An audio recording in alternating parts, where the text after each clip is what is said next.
और जहाँ अमृतकाल की बात कर रहे थे, आज अगर हम देखेंगे गांव-गांव जाके, शहरों में कहीं पे भी जाएंगे, अगर हम किसी की भी व्यवस्था को देखेंगे, चाहे वो हमारा किसान हो, चाहे हमारे युवा हो, चाहे हमारी माताएं हो, चाहे मजदूर हो, चाहे व्यापारी हो, तो चाहे हमारे बुनकर हो, मैं समझती हूँ कहीं ना कहीं ये सभी लोग अपने आप को कहीं ना कहीं आहत और मायूस समझ रहे हैं।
मोदी जी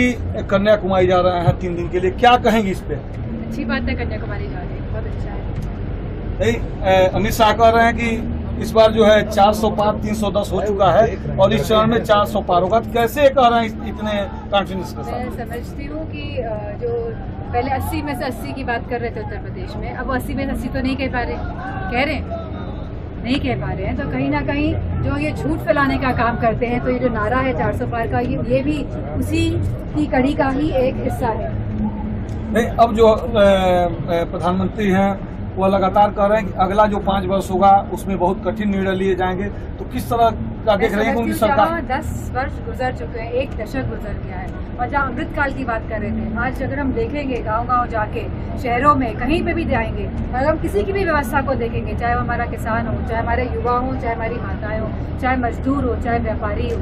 तो चाहे हमारे बुनकर हो, मैं समझती हूँ कहीं ना कहीं ये सभी लोग अपने आप को कहीं ना कहीं आहत और मायूस समझ रहे हैं, और ये समझ चुके हैं कि जो इनकी दोहरा चेहरा जो है भाजपा का, जो कहते कुछ है, करते कुछ है, होता कुछ और है। तो मैं समझती हूँ अब जो पर्दा है अभी हट चुका है, और अब जनता जनार्दन की सरकार बनने जा रही है। क्यों भ्रष्टाचार का मुद्दा है इस चुनाव में उठा करके? उत्तर प्रदेश जैसा भ्रष्टाचार कहीं पे नहीं हो रहा है। इसी के साथ जो हमने चंदा वाला भ्रष्टाचार की जो बात देखी है, किस तरह पहले चंदा लिया गया करोड़ों रुपए का, और फिर इंजेक्शन लगा दिया गया पूरे देश को, और आज भी लोग जहाँ हृदय गति रुकने की वजह से मर रहे हैं, ब्रेन स्ट्रोक की वजह से मर रहे हैं, तो हम समझते हैं कि कहीं ना कहीं हम लोग इस बात को समझ गए हैं।